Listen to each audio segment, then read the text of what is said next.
এই যে আমি এখানে কলা নিয়ে নিছি, আমি কলা দিয়ে একটা মিল্কশেক বানাবো আজকে। মেয়ে কলেজ থেকে আসছে, আসার পরে ভাবলাম যে মিল্কশেকটা বানাই। বাসায় কলা ছিল, আমি কলাগুলো ছোট ছোট পিস করে দিব।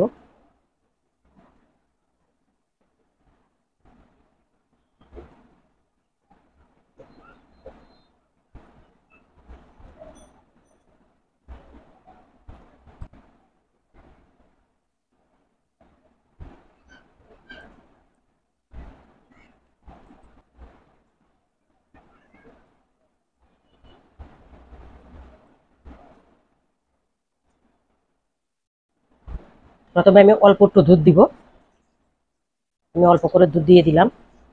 এখন আমি ব্লেন্ডার ইয়ে করবো,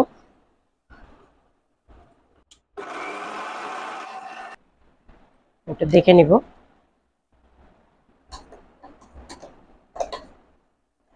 হয়ে গেছে আমার এটা, কলাগুলো খুব সফট গলে গেছে।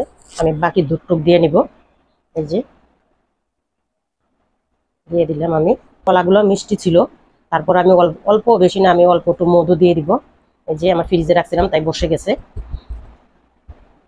আপনারা মধু নাও দিতে পারেন, কলা দিলেও হবে। আমি অল্প করে মধু দিয়ে দিলাম।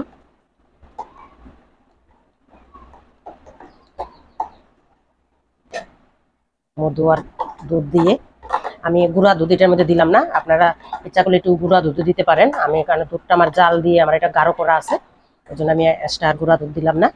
খুবই মজা, এইভাবে আপনারা বাহির থেকে এসে এইভাবে খেলে পেটটা একদম ঠান্ডা হয়ে যাবে।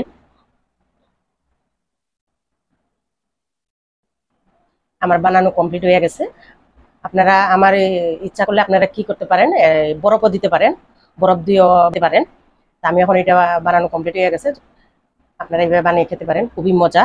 কলার মিল্কশেক, বাইরে থেকে গরম থেকে আসার পরে জিনিসটা খেলে পেটটা ঠান্ডা হয়ে যাবে।